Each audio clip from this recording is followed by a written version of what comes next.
Welcome back. So today I thought I would share something a little bit different with you. I love to make these flower crowns, and this one has been a long-term project. It was made from leftover scraps from a commission that I did, and I made so many elements and had so much fabric that I've got probably enough to make another six, but that's okay. This one's choosing to be tricky. So I made a tambour flower in what I thought was, it looks dark on there, but burgundy, magenta, bit of the matching silk in the middle, and it just didn't look right to me. So I made a second tambour flower with brighter colors, and that, looks better, but it's still not feeling that they belong. I even decided, will I have two? But that just, it feels like the tambour flowers take away from the subtlety of these beautiful leaves and the soft muted colors. So I was thinking about it and I remembered this. I made this one ages ago. It's polyester organza. This one's liquid organza where it has that beautiful sheen on it. And it's got a few little sequins and things in the middle just to liven it up. And I used to make these burnt flowers, and it's like, I reckon that's better. So I woke up all excited this morning and thought, great, this is going to be a good experiment, um, and I'll share it. So what I did was, this is my basket of all the leftover fabrics, and this, I'm going to call this lesson um like no waste couture flowers, because there's a big emphasis on no waste textiles at the moment, and that is exactly what these flowers are. Now, if I show you this piece, you'll be able to see that you can see where, or maybe you can't, but this is where the elements, you can see there's a part of a leaf shape there. Maybe you can't online. There you go, you can see it, where the leaf has been cut out. So I keep all of this for a number of reasons. One, I like to repurpose it. Two, I find all sorts of uses for it when I make the flower crowns. And three, a lot of these fabrics I've collected over the last 20 years. You can't buy half of this stuff anymore. I just don't see it. So I thought, right, let's make a flower. But that was probably, that piece there is the largest scrap that I've got. Most of them are quite small bits, and some of them are really tiny bits. Now, this technique only works with polyester.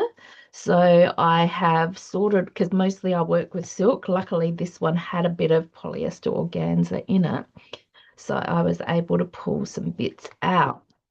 Now, you're going to need polyester organza, and I cut this up into really random shapes from the scrap, right? So you do not have to cut out petal shapes or leaf shapes or whatever.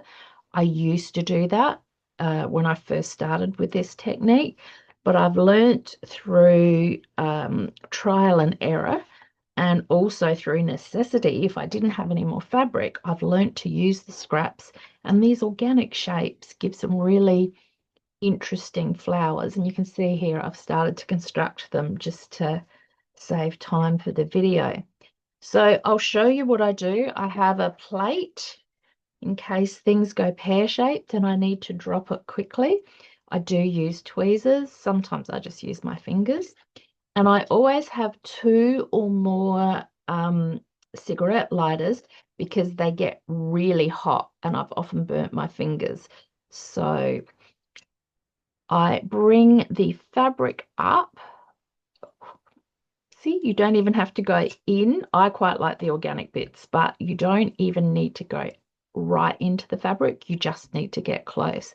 And because it's polyester, it will just start to burn. I quite like to overburn these, depending on the color of the fabric. Sometimes I really like the color that I get on the edge. This one I don't love. This is a shot organza. It's purple on one side, gold on the other. And I'm not loving the color I get with the edge, but with the magenta, I really loved the color I got with the burnt edge because I think it enhanced it. Same with the copper. The copper burnt like really quickly, and I only had little bits of the copper. But this gives really nice, like stamens for inside the middle of the flower.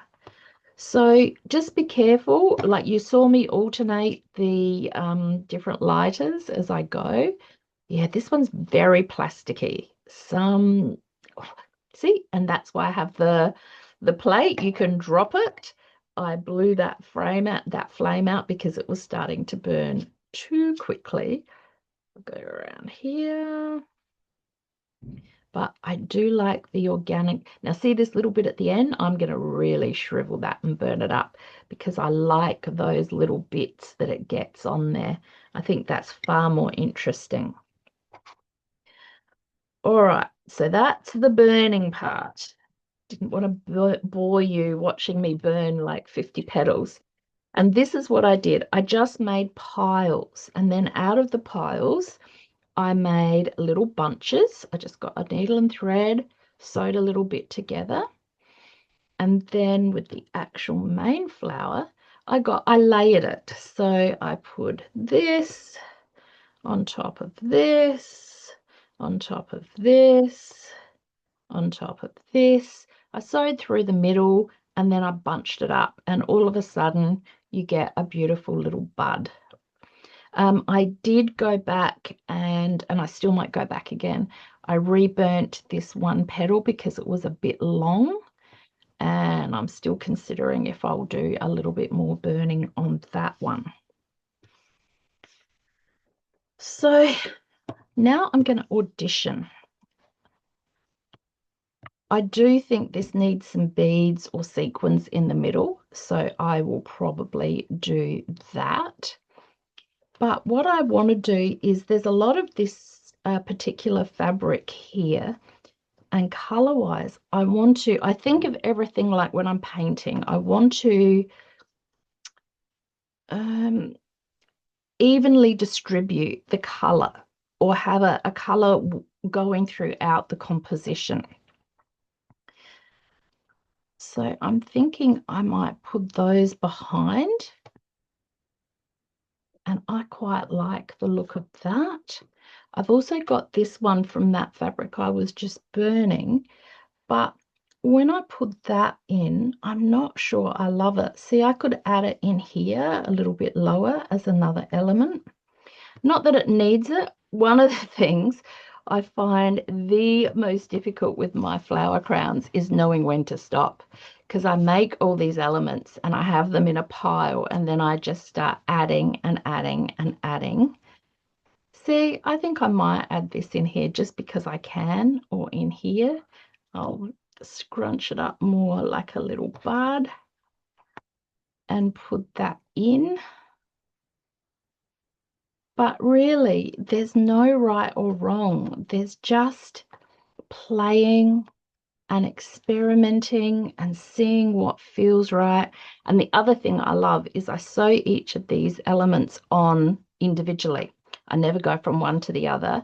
And then if I need to move one or cut it out completely, I've got that freedom as well. So you've got to audition your flower in different angles as well. I love this bit. I'm definitely going to attach that there. I can't, let's put this one over here and see what that might look like. And put the big flower on. Yeah, that works as well. Because I've got this fabric in a few of the layered leaves, I kind of like the idea of tying that color theme in as well. But I keep going back to these. I prefer it. I can't tell you why. Maybe because it looks a little leafy, although the leaves are quite different in shape. They're just little bunches. And, let's see what happens. I've got a little bit of this copper. Maybe I could do a copper one. But see, then that takes away from the flower. So I'm trying to look at how that weaves in, but I don't love it. In fact, I might stitch that up.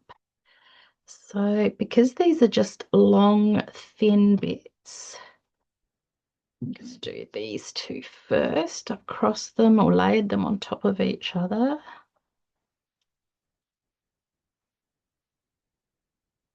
I'm going to bring this one up. I'm going to pull that apart. Put this one on first because it's longer and thinner. Then I'm going to pull that one up. I'm going to go back down. Make sure I don't catch the edges.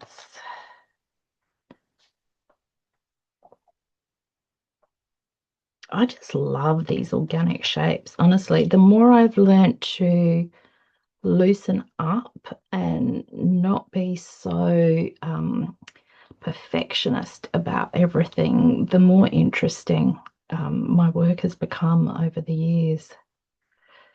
Right, so now I've got a nice little tuft, and see that could come in down here to tie a bit more of that copper out, or it could even go through here, although I think that distracts it from there.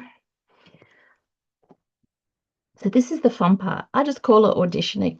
No, I don't like that down there. I like that there. And then maybe I'll put that one in there. So I hope that inspires you and gives you an idea of how you can use all these leftover bits of scrap to make really beautiful pieces. These flowers, I just love them. I never get sick of making them, but I do think I will. I like this idea much more than the tambour flowers now. It seems to fit better with the composition of this particular flower crown. And I am going to now go through, I've got a whole lot of beads and sequins here. Oops.